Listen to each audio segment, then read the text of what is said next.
एक नाम, एक सम्राट जिसे इतिहास ने भुला दिया। आज से लगभग 2000 साल पहले भारत की धरती पर एक ऐसा राजा हुआ जिसके राज में सोना बरसता था, न्याय की देवी जिंदा थी और विद्वान उसके दरबार की शान थे। उसका नाम था विक्रमादित्य। कहा जाता है कि उसकी कहानी सिर्फ भारत ही नहीं बल्कि दुनिया के कई देशों के इतिहास में दर्ज है। लेकिन हैरानी की बात यह है कि भारत की स्कूल किताबों में वह लगभग गायब है। क्यों?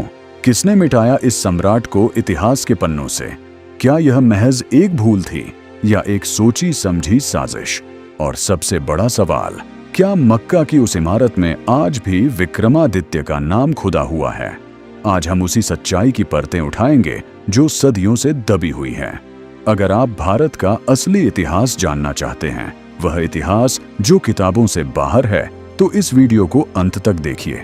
सोचिए, एक भारतीय राजा जिसका जिक्र अरब के इतिहासकारों ने किया, एक सम्राट जिसके सिक्के अफगानिस्तान से लेकर अरब तक मिले, एक शासक जिसके नवरत्नों में कालिदास जैसा महान कवि था जिसे कई लोग शेक्सपियर से भी बड़ा मानते हैं, एक न्यायप्रिय राजा जिसकी कहानियां आज भी बच्चों को सुनाई जाती हैं।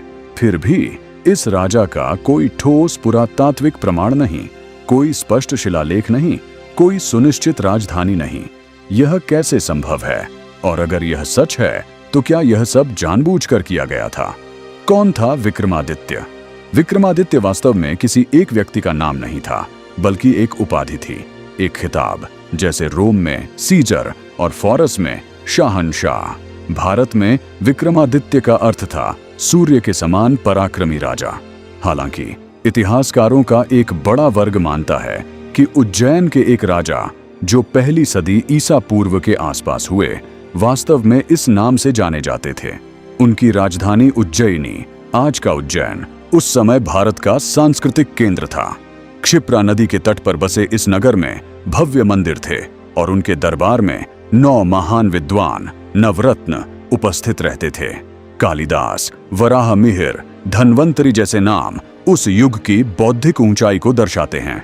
उनके शासनकाल में विक्रम संवत नामक काल गणना की शुरुआत हुई, जो आज भी प्रचलित है। फिर सवाल उठता है, ऐसा महान राजा इतिहास की मुख्य धारा से बाहर क्यों है? यहाँ से कहानी और भी रोचक हो जाती है। कुछ अरब इतिहासकारों के लेखों में एक भारतीय राजा का वर्णन मिलता है जिसने अपने प्रभाव को अरब तक फैलाया था। उसका वर्णन एक न्यायप्रिय, पराक्रमी और ज्ञान प्रेमी शासक के रूप में किया गया है। कुछ शोधकर्ता यह दावा भी करते हैं कि मक्का की काबा जैसी ऐतिहासिक संरचनाओं में कभी एक शिलालेख था जिसमें एक भारतीय राजा का उल्लेख था। यह दावा अत्यंत विवादास्पद है और इतिहासकारों में इस पर मतभेद है। फिर भी अरब व्यापारियों के वृत्तांतों में एक महान भारतीय राजा का बार बार जिक्र मिलता है जिसकी छवि विक्रमादित्य से मिलती जुलती प्रतीत होती है। 18वीं और 19वीं सदी में जब यूरोपीय इतिहासकार भारत आए तो उन्होंने भारतीय इतिहास को अपने दृष्टिकोण से लिखना शुरू किया।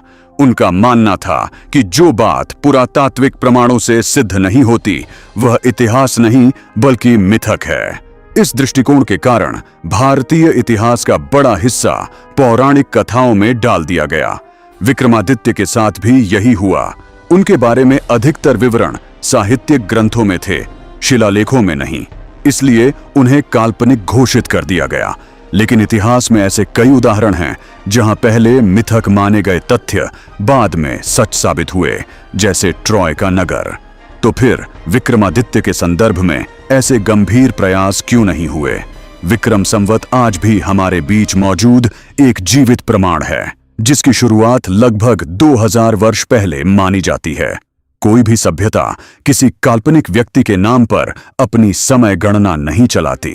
नेपाल आज भी इसी संवत को आधिकारिक रूप से अपनाता है और भारत के कई राज्यों में इसे धार्मिक और सांस्कृतिक रूप से महत्व दिया जाता है। उज्जैन में भी विक्रमादित्य से जुड़े स्थान और परंपराएं आज तक जीवित हैं। इसके अलावा कुछ सिक्के और पुरातात्विक खोजें भी उस काल से जुड़ी मानी जाती हैं। क्या यह सब मात्र संयोग है या किसी अनसुलझी पहेली के संकेत? विक्रमादित्य का दरबार अपने नवरत्नों के कारण प्रसिद्ध था। कालिदास जैसे महान कवि वराहमिहिर जैसे खगोल शास्त्री और धन्वंतरी जैसे चिकित्सक इस दरबार का हिस्सा थे। इनके अतिरिक्त अमर सिंह, वेताल भट्ट, घटकरपर, क्षपणक, शंकु और वररुचि जैसे विद्वान भी थे। यह एक ऐसा संगम था जहां साहित्य, विज्ञान, चिकित्सा और दर्शन एक साथ विकसित हो रहे थे। ऐसा अद्वितीय दरबार किसी काल्पनिक कथा जैसा नहीं, बल्कि एक वास्तविक स्वर्ण युग का प्रतीक लगता है। विक्रमादित्य की न्यायप्रियता की कहानियां सिंहासन बत्तीसी और बेताल पच्चीसी के रूप में पीढ़ियों से सुनाई जाती रही हैं। इन कथाओं में एक आदर्श राजा की छवि प्रस्तुत की गई है जो न्याय, साहस और दानशीलता का प्रतीक है। ये कहानियां केवल भारत में ही नहीं, बल्कि नेपाल, श्रीलंका और दक्षिण पूर्व एशिया तक फैली हुई हैं। जब किसी राजा की गाथाएं इतने व्यापक क्षेत्र में जीवित रहती हैं, तो वह केवल कल्पना नहीं प्रतीत होती। कुछ इतिहासकारों का मानना है कि औपनिवेशिक काल में भारतीय इतिहास को जानबूझकर कमतर दिखाया गया। मैकाले की शिक्षा नीति का उद्देश्य भारतीयों में हीन भावना उत्पन्न करना था। इसके लिए भारतीय नायकों को मिथक घोषित करना आवश्यक था। विक्रमादित्य जैसे महान शासक इस प्रक्रिया के शिकार बने। उनकी छवि औपनिवेशिक विचारधारा के लिए चुनौती थी, इसलिए उन्हें इतिहास से हटा दिया गया या काल्पनिक बताया गया। अब समय बदल रहा है। भारतीय पुरातत्व और नए शोधकर्ता विक्रमादित्य के विषय में नए दृष्टिकोण से अध्ययन कर रहे हैं।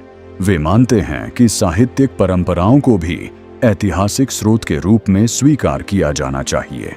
यदि भविष्य में उज्जैन की धरती से ठोस प्रमाण मिलते हैं, तो इतिहास को फिर से लिखना पड़ेगा, ठीक वैसे ही जैसे ट्रॉय के मामले में हुआ था। विक्रमादित्य की कहानी केवल एक राजा की कहानी नहीं है, बल्कि उस भारत की कहानी है जो समृद्ध, न्यायप्रिय और विद्वान था। यह उस इतिहास की कहानी है जिसे भुलाया गया लेकिन मिटाया नहीं जा सका। जब तक विक्रम संवत चलता है, जब तक कालिदास की रचनाएं पढ़ी जाती हैं और जब तक बेताल की कहानियां सुनाई जाती हैं, तब तक विक्रमादित्य जीवित रहेंगे।